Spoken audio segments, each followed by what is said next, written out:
Rise to the top, top, top, top.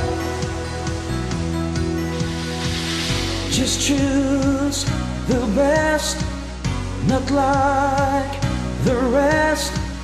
Your future at stake, it's make or break. In here you will be with FATIMA together. You will soar high like an eagle, you fly and make it to the top. You will rise, you will rise, you will rise, you will rise, rise, rise, rise to the top, top, top, top.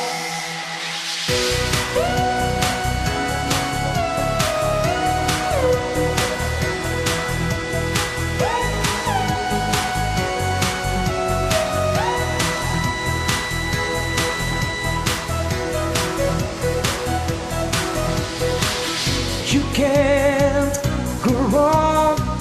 You're making the right decision, tested and tried.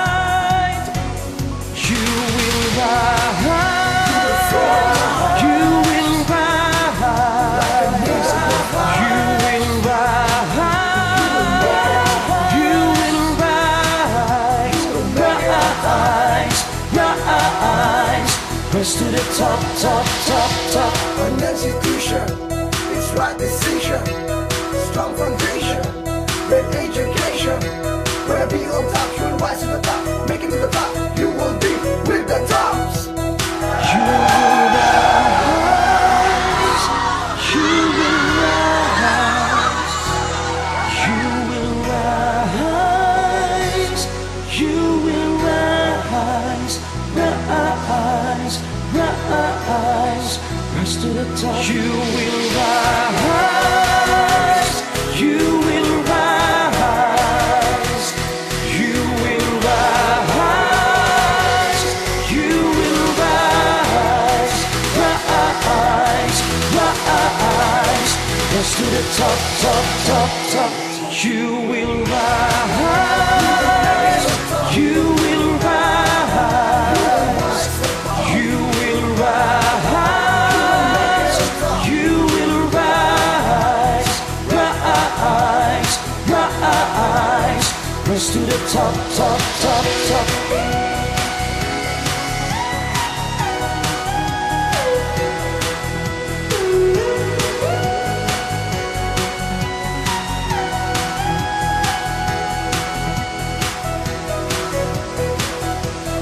You will rise. You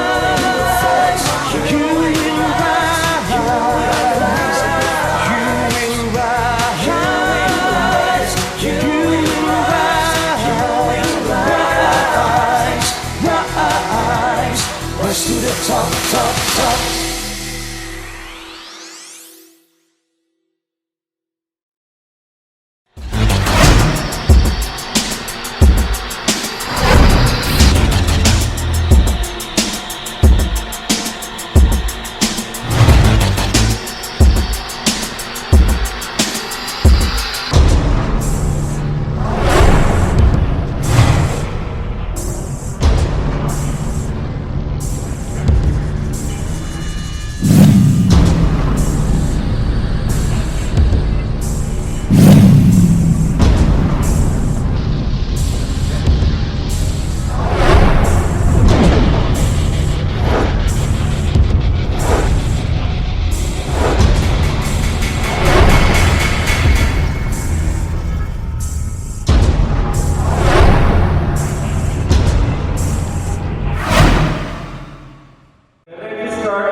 Mr. Vincent Kenneth S. Mercado.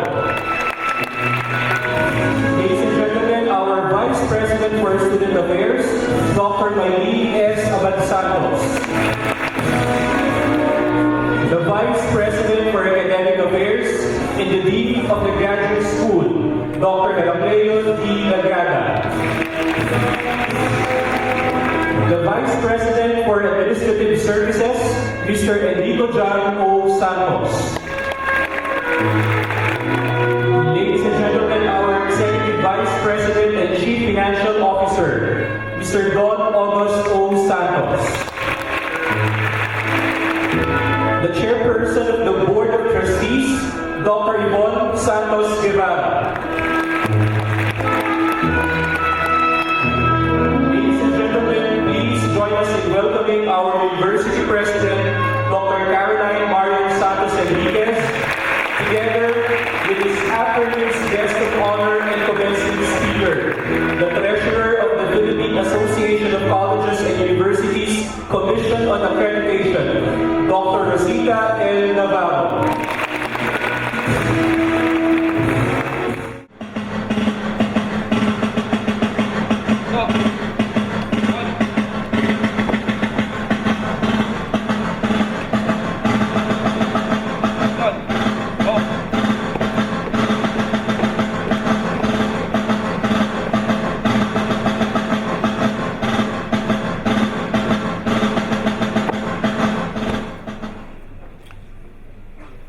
Tungol!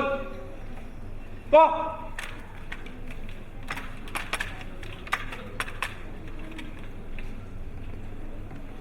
Ladies and gentlemen, the Our Lady of Fatima University Chorale will now lead us in singing the Philippine National Anthem.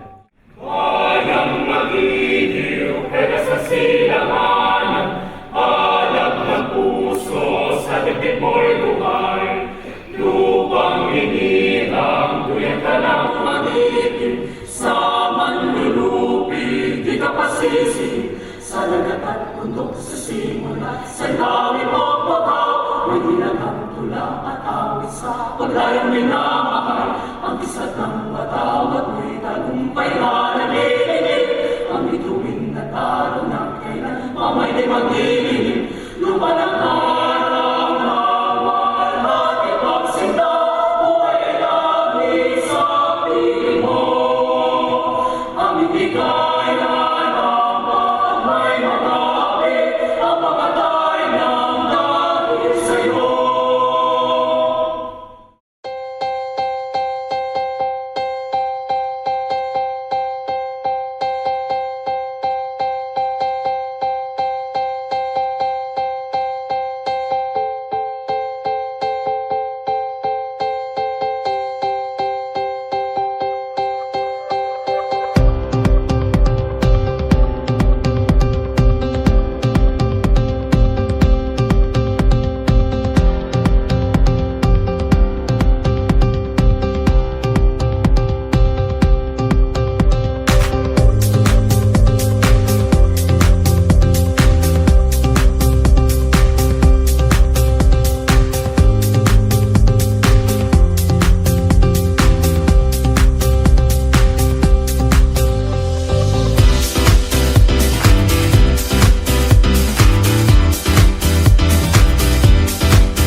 Let us begin with our awardees from the Valenzuela City campus. From the Bachelor of Science in Nursing, may we request Dean Lurcedi L. Santos to join in the presentation of the awards. Vasquez Maria Celine G., cum laude.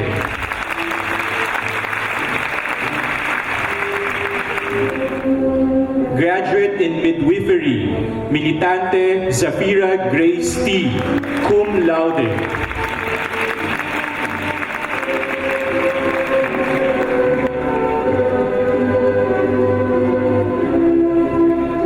From the Bachelor in Medical Laboratory Science, Abdullah Hania A., cum laude. Andres Jolina M., cum laude.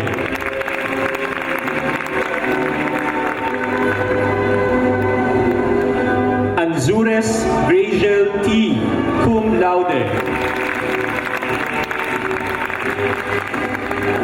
Basilio Gabriel Paulo R., cum laude. Sor Stephanie May Chrislyn N., cum laude.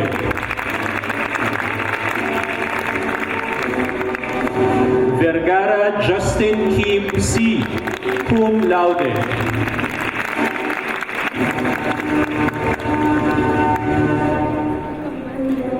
Our awardees from the Bachelor of Science in Pharmacy, Basilio Gabriel Theo R., cum laude.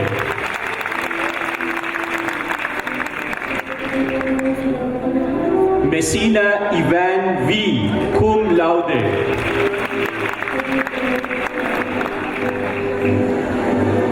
Patarata Joan Hope Aquila B., cum laude.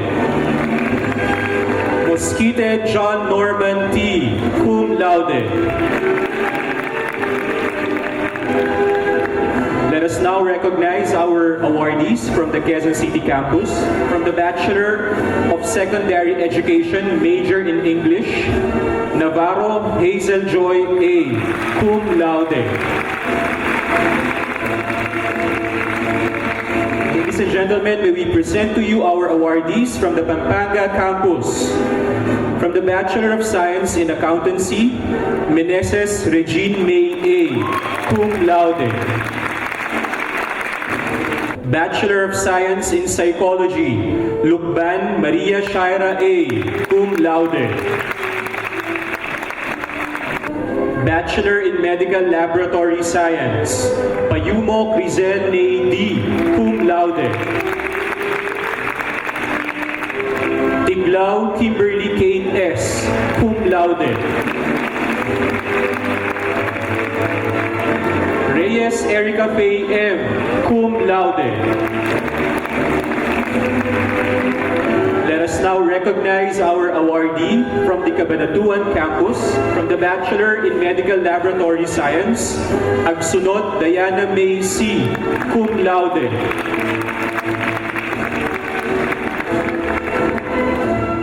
Madam President, upon the recommendation of the Academic Council of the Our Lady of Fatima University, I have the honor of presenting to you the graduating class for the second semester of school year 2016-2017 for the following degree programs: Bachelor of Science in Pharmacy, Bachelor in Medical Laboratory Science, Bachelor of Science in Biology,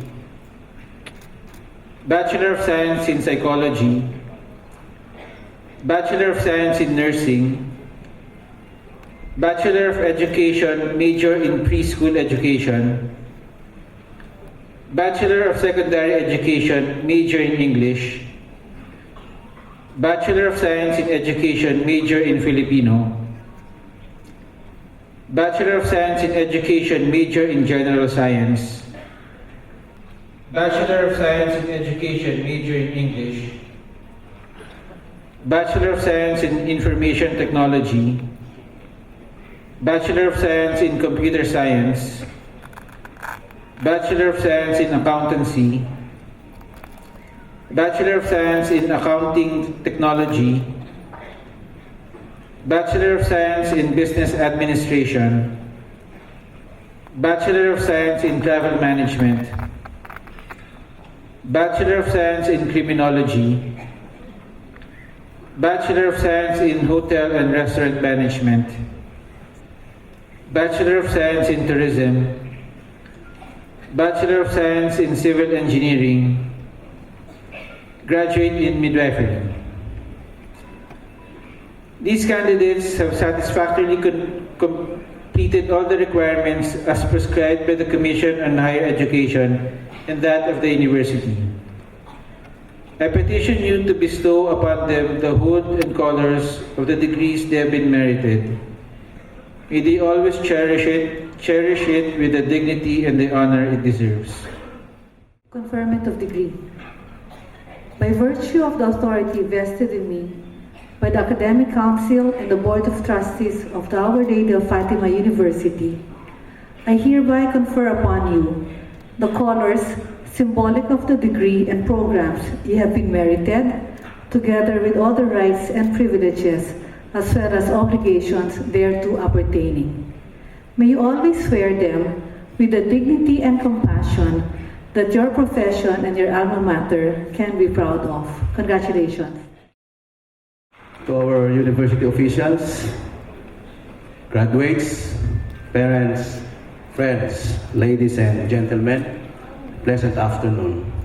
It is my honor to introduce our commencement speaker in today's investiture.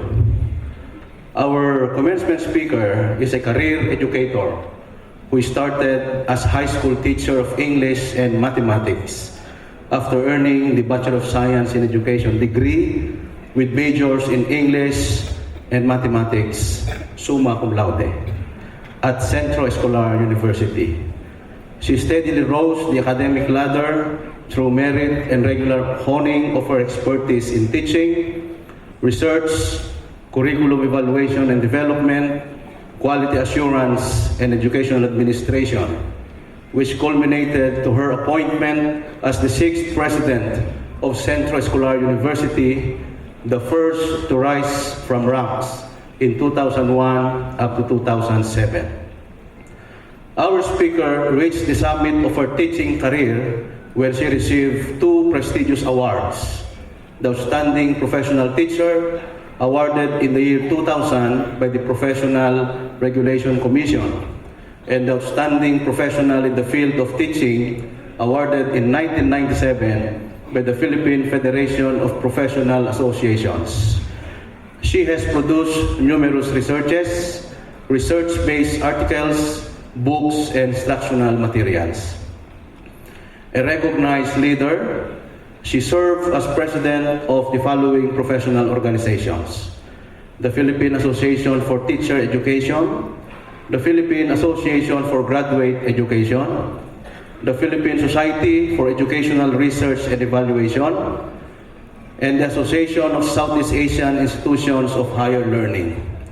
At present, she is the consultant on quality assurance and TQM of St. Jude College of Manila and Cavite, and the Commissioner and Treasurer of the Philippine Association of Colleges and Universities Commission on Accreditation, or PACOCOA. As the chair for PACOCOA for 6 years, she led the accrediting agency in assisting educational institutions in attaining various levels of quality for their programs. PACOCOA, which started in 1973 with a handful of accredited programs, succeeded in accrediting about 1,400 programs based in about 175 private colleges and universities. Under her leadership, PACOCOA was certified by SGS for ISO 9001-2008, the first accrediting agency in the Philippines and Southeast Asia to attain the prestigious international certification. Our speaker recently received the 2012 Juran Medal Award for Quality Leadership from the Philippine Society for Quality in recognition of her achievements in promoting quality and as a role model in promoting quality concepts and ideals. On her last term in 2013, as the chairman of PACOCOA, the former President Benigno Simeon Aquino III conferred on PACOCOA the Philippine Quality Award for commitment to quality management. Currently, our speaker is chairman of the board for the professional teachers of the Professional Regulation Commission. Ladies and gentlemen, let us welcome our commencement speaker, Dr. Rosita L. Navarro. Thank you, Dean David, for that very generous and kind introduction. Madam President Caroline Marian Santos Enriquez, the distinguished members of the Board of Trustees, and the officers of the Our Lady of Fatima University, the graduates, deans, teachers, proud parents, relatives, friends, ladies and gentlemen, greetings on this joyous occasion.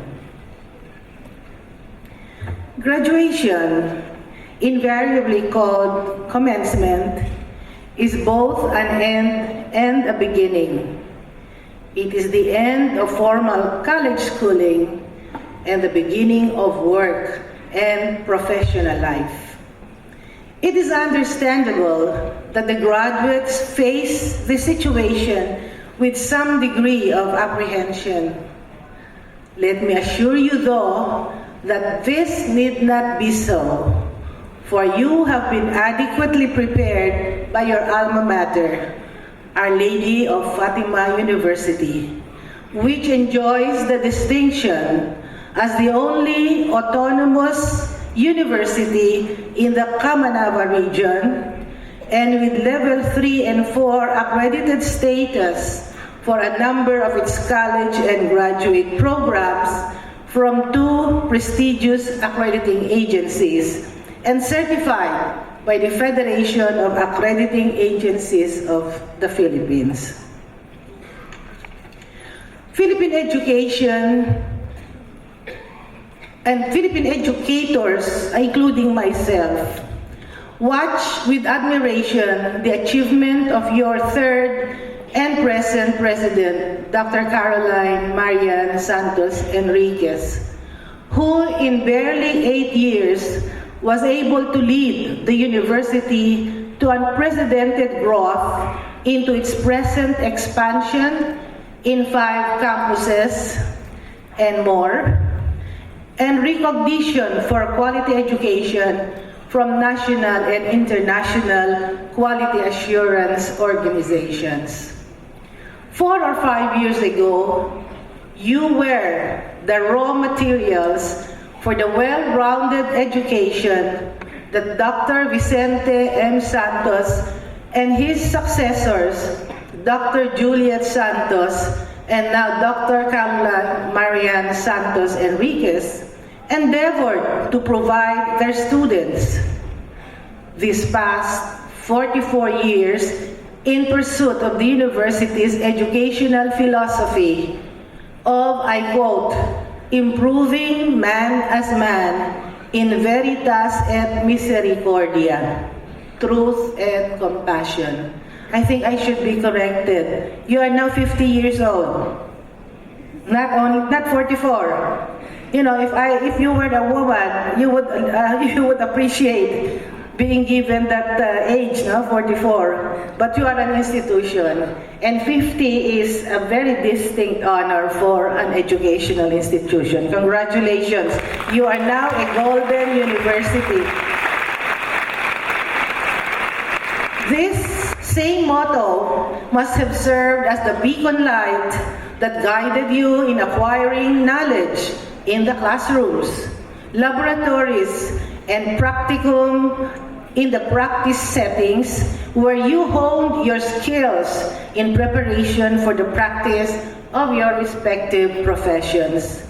This same motto must have inspired you in developing desired life attitudes in the company of your teachers, classmates, and schoolmates as you gave your share in the sustainable development of the regions where the campuses of Our Lady of Fatima University are situated and the rest of the Philippines. And I can predict, I repeat, and I can predict the rest of the world because of the global nature of your education. Knowledge is what is reflected in your rating cards and transcript of records that employers will look at when they consider you for your future jobs. Attitude is what you will carry in your heart and mind as you do your jobs. Knowledge and attitude are what you are after your school graduation. Mentally, physically, morally, and spiritually confident as you face the world and fulfill your mission to serve God, country, and fellow men.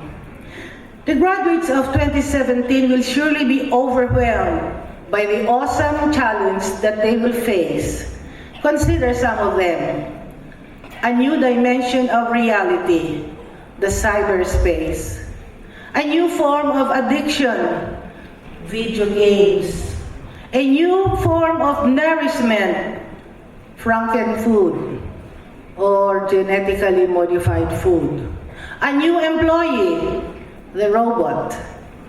A new teacher, the interactive online learning module. A new kind of medicine, precise and with the least side effect, gene therapy.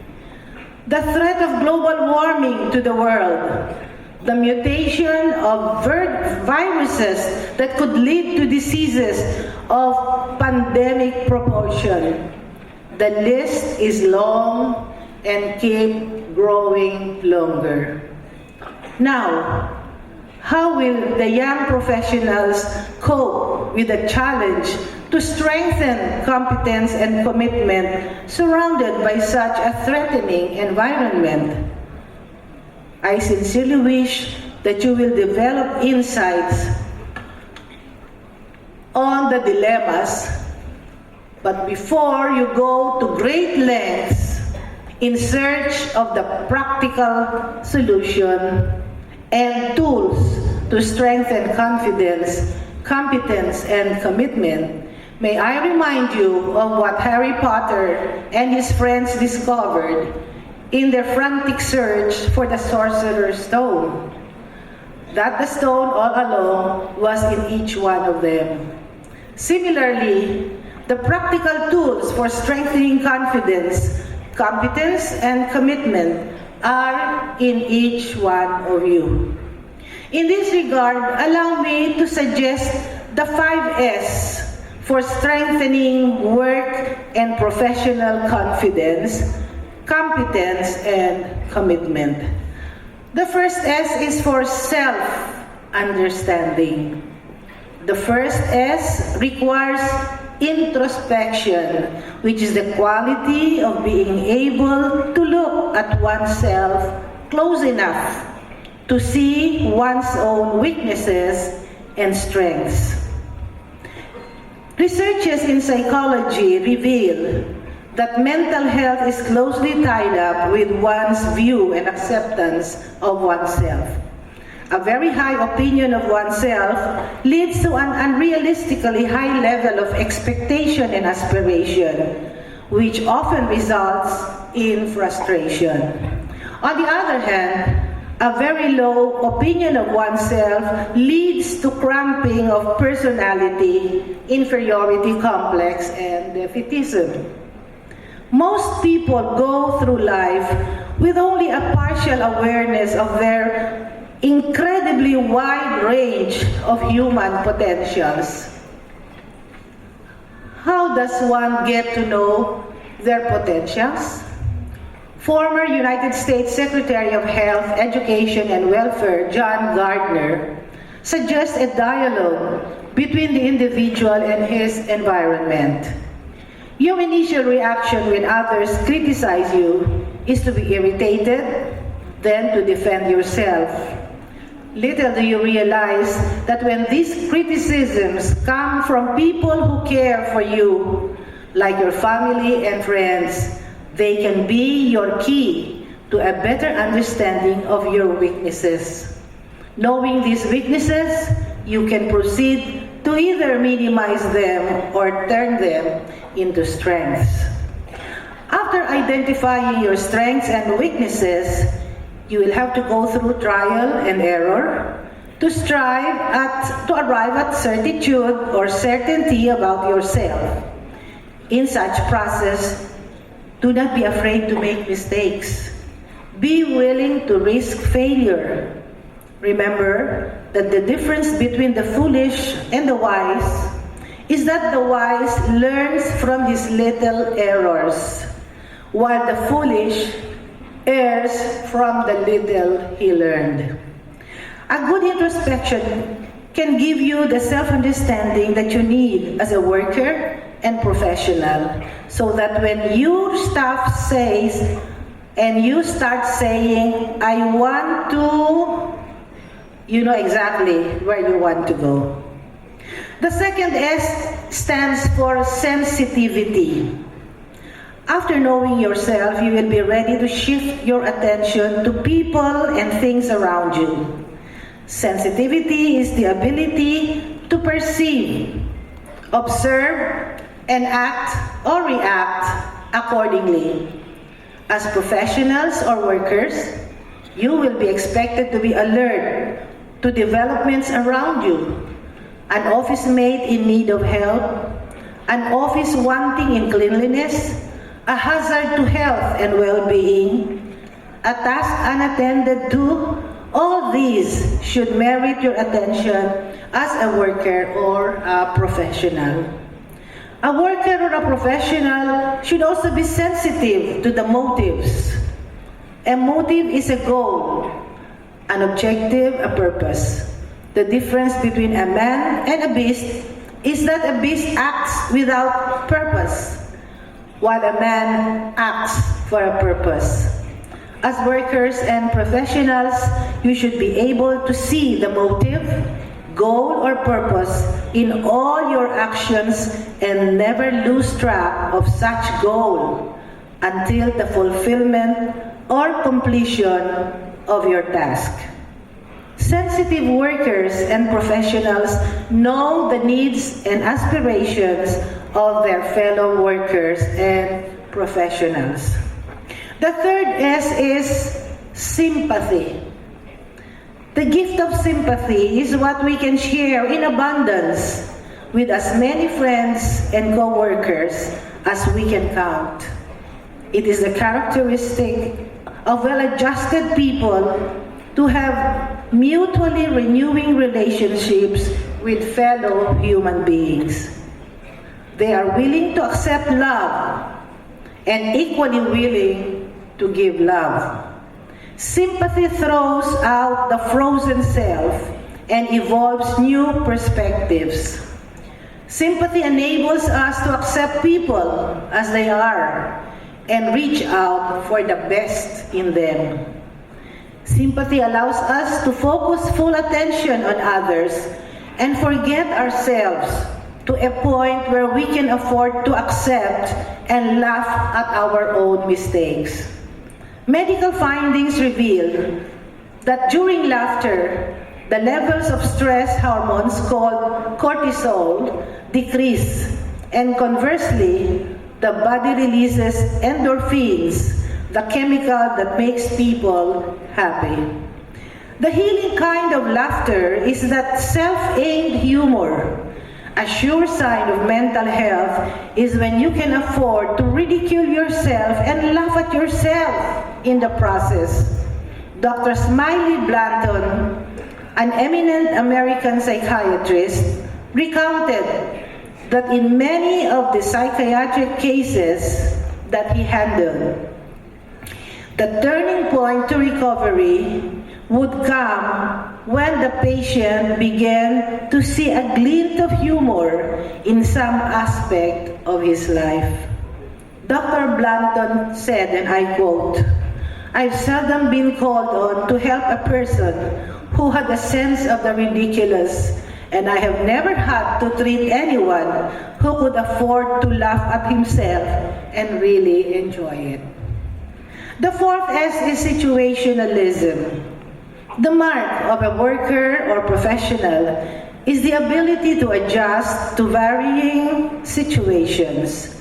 A synonym for situationalism is flexibility. When things do not turn out to be what we want them to be, we should accept them and make the most out of the situation. Situationalism is a trait common to all human beings.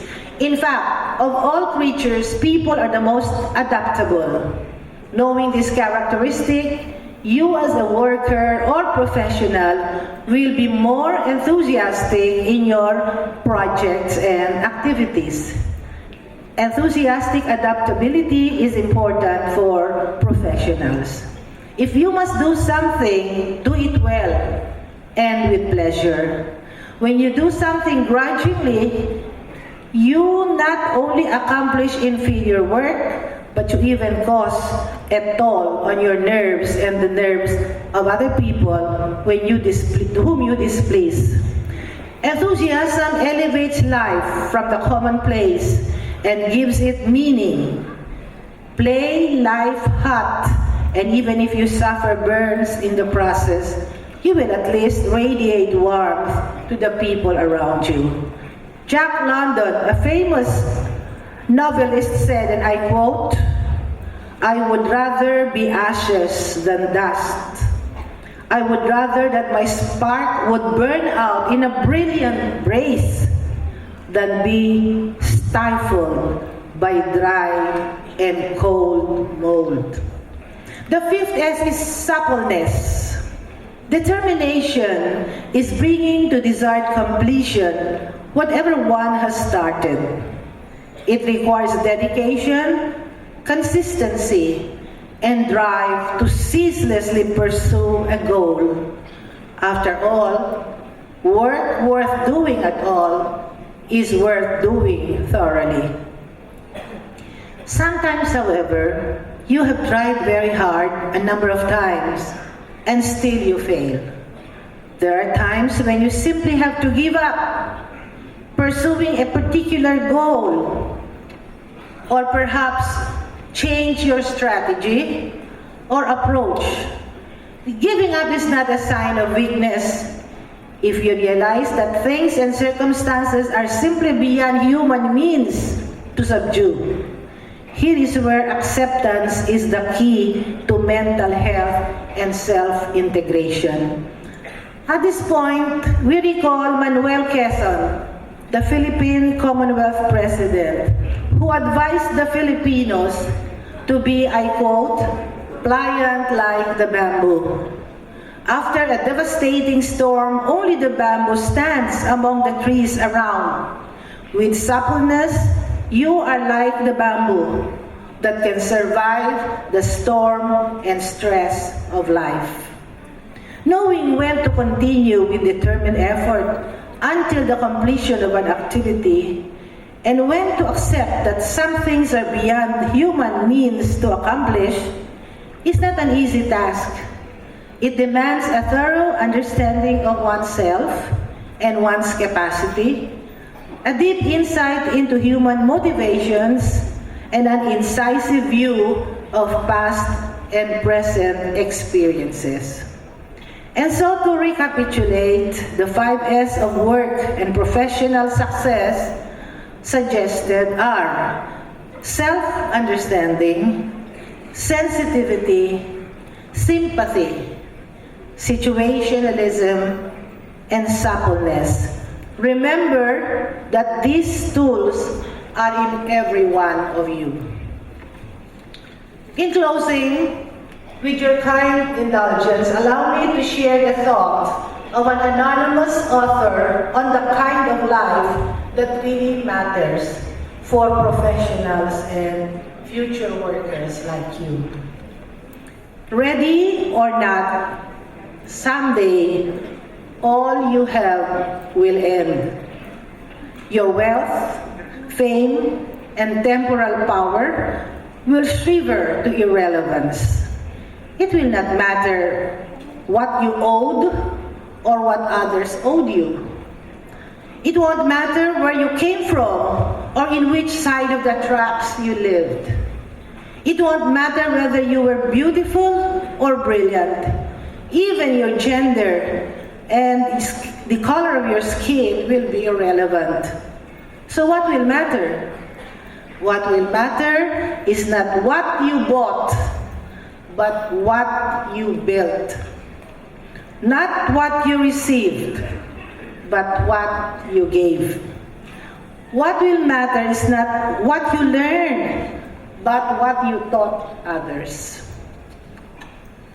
What will matter is not your competitiveness, but your character.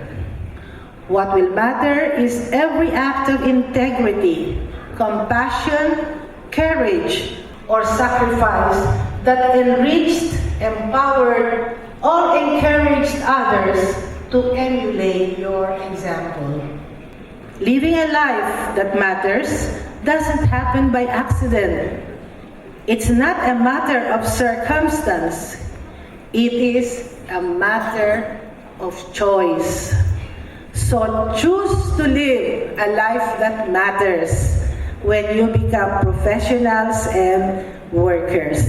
My dear graduates, as you leave the warm and caring embrace of your beloved university, choose to live a life that matters in fulfillment of your alma mater's exhortation. Go ye, serve God, our country, and our fellow men. Thank you, congratulations, and Godspeed.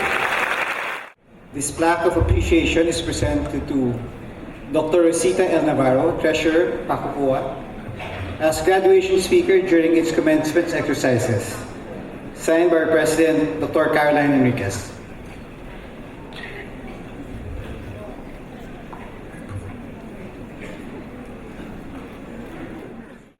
Ladies and gentlemen, to do the honor of presenting the graduates from the Valenzuela City campus is our University Registrar, Dr. Ferdinand F. Santos. Adulto Maria Lourdes, Alcantara Chesta, Algas Jonarin, Alota Diane,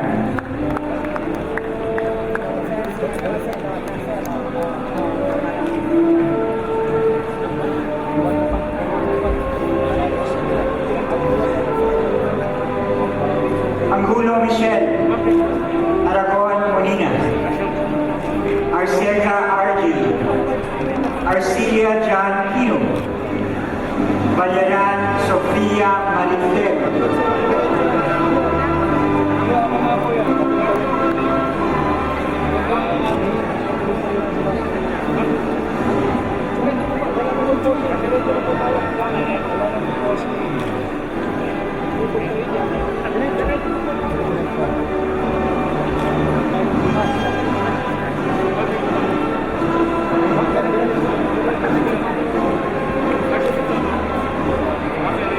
Barrera Christian, Blas Eliza, Orlaos Ruel Alanis, Rivera Christine Joy, Cajalne Alvin Jake.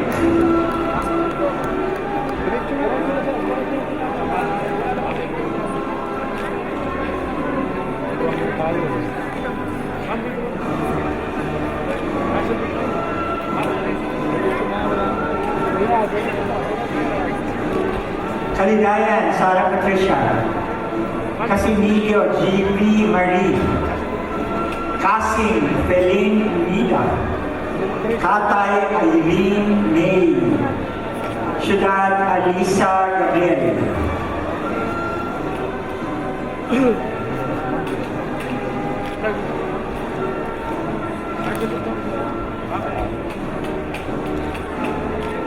Clanor Maria Carmela, Cua Jericho, De Guzman Nica Angela, De la Cruz Bailin, De la Cruz Jessica,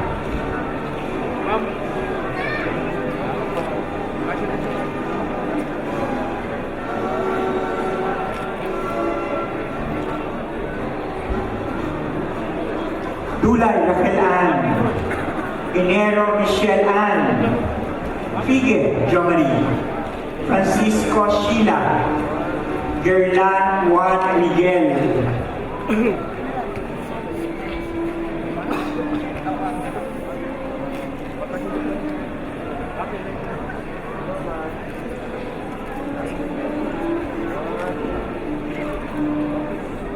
Calcium Genesis, Ibe Jenilyn, Hagada Ira Janine, Lagrimas Sean Christie, Laksamana Maria Queenie.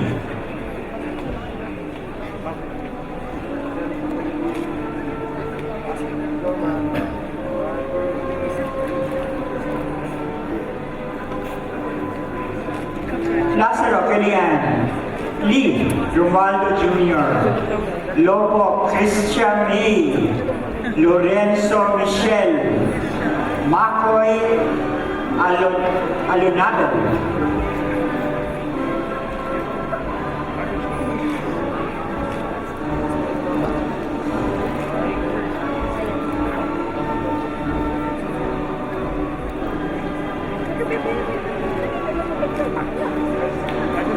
Madana Efeni Rose, Malapit Sheila, Manalo Richard Ray, Manangan Salam Louis, Manyes Alice, Membrere Alison,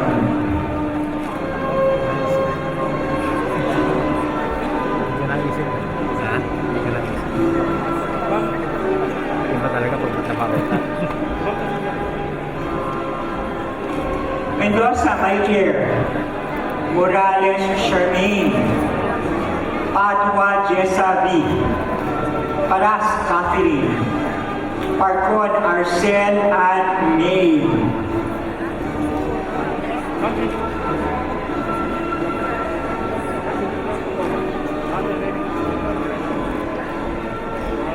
Picarian, Pimentel Muriel, Polido Sherwin Jr., Roblo Julie Ann, Romero John Lee,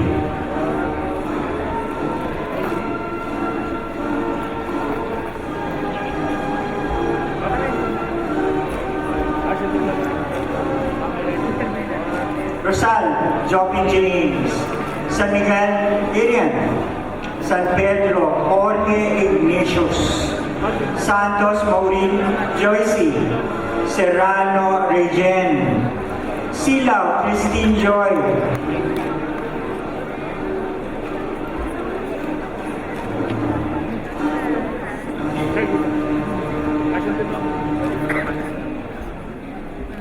Sukang Bea Althea, Tabol Romia rather, Taliedo Cristel Lorraine, Valdez Christine, Vasquez Maria Celine, Verdilio Vivian, Wagayen Dayan,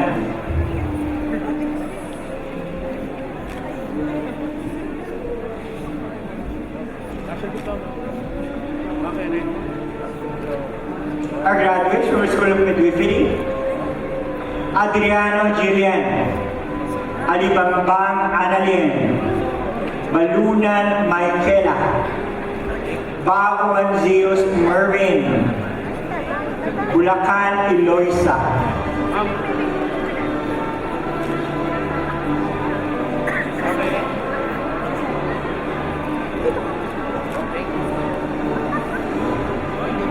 Caberto Sarajoy, Carolino Realisa, De la Cruz Cyril Joyce, Militante Safira Gris, Ramos Michelle Ann,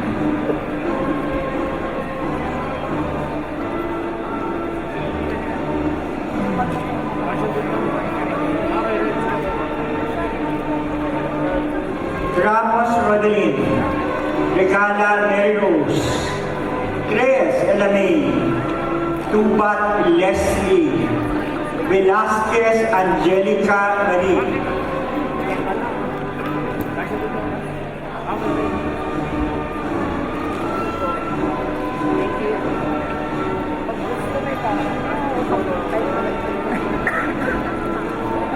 Thank you very much, Leader Celi Santos.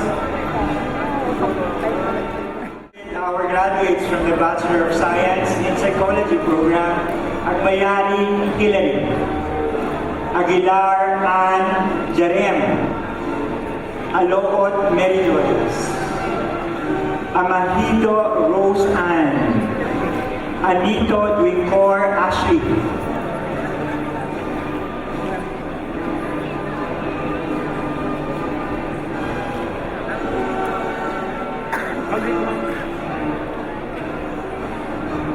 Antonio Sarajin, Aquino Genesis, Aragon Jenny Pearl, Arches Josan, Aringo Gracie,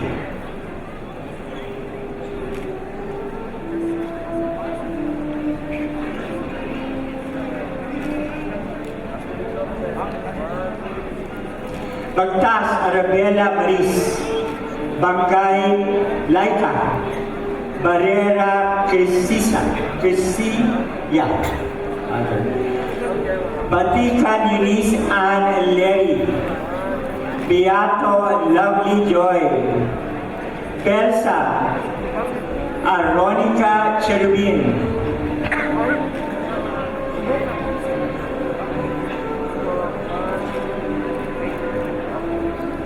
Betty Zaina Joanne, Boris Elizabeth, Briva Tanya, Bulisig Julian, Burgos Cherin,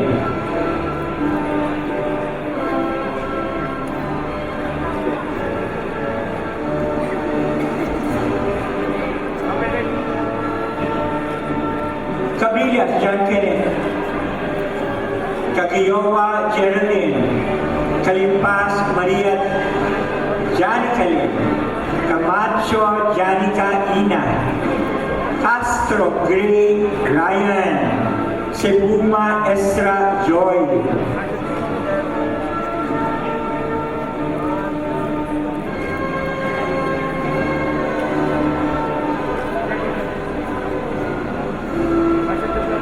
Chavez Liza, Cristobal Regina, Cruz Geneva Grace, Cruz Gladys Ann, Cruz Maria Jersiela, Cruz Michelle Ann,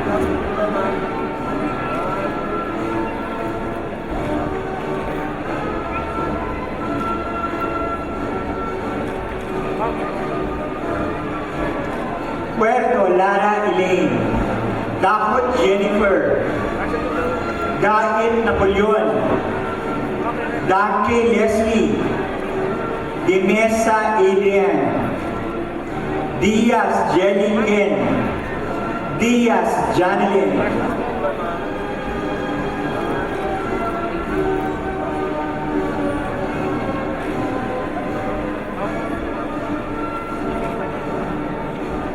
Imano Judith, Duca Francis Win, Durias Barbara Ansel Marie, Imiterio Remiel, Encinares Ejin, Esther Patrice Ann,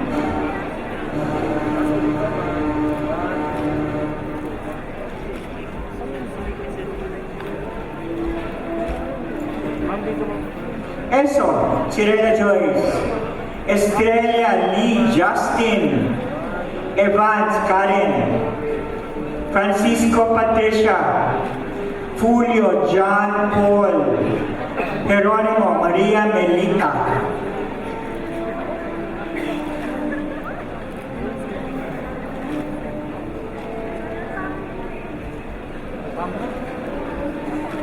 Guevara Lisa Eileen, Echanova John Ray, Iñeco Bianca, Jusayan Maricris, Lastrolio Joanna May, Leoncio Mary Claire,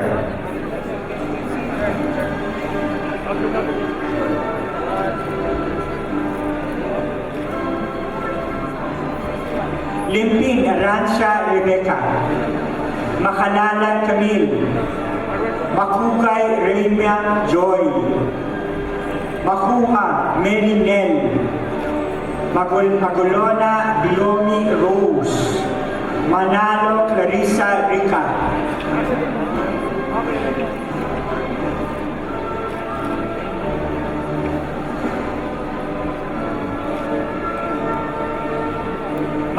Manaytay Angelo, Manego Jerly Allison, Mangalingan Elisa May, Marinas Ana Gian, Maynite Lisel, Lynn Roxanne, Nalus Joyan,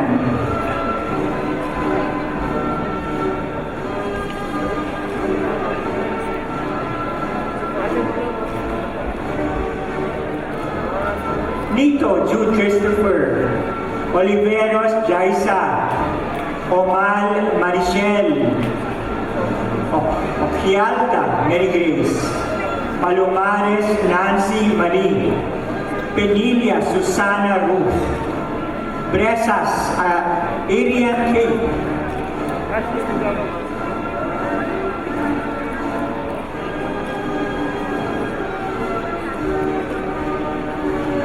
Katrina Camille, Quesada Jacil Moriel, Ramos Ann Marjorie, Ramos Krisha Miri, Raimundo Shanine Kil, Reyes Laika, Reynante Daniel,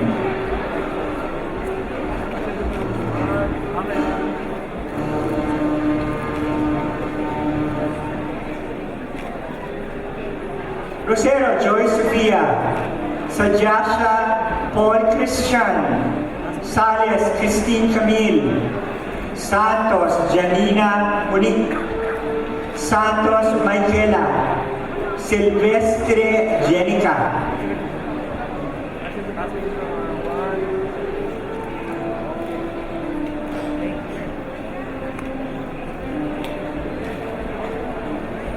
Pierre Maria Yolanda, Sison Arbel, Sison Darrell, Suarez Jeris Princess, Suatenco Alea Marie, Tan Maria Bianca Angela, Tejada Angelique,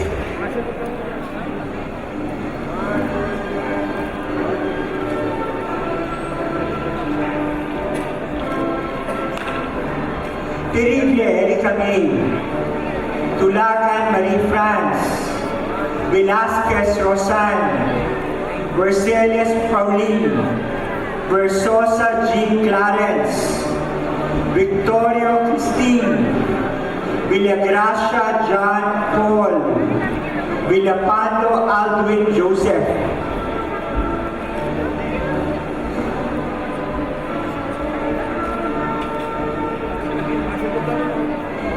graduates from our Bachelor of Science in Biology program, Apo Maria Elaine, Cardinio Crisel, De Vera Maria Alea Risa, Mina Divine Grace, Poras Francis Isaac,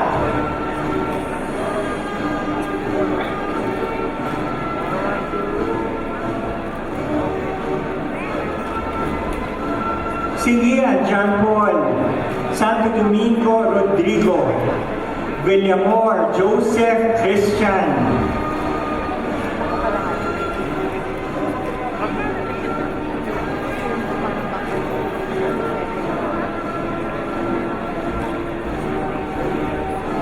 thank you very much, Pedro.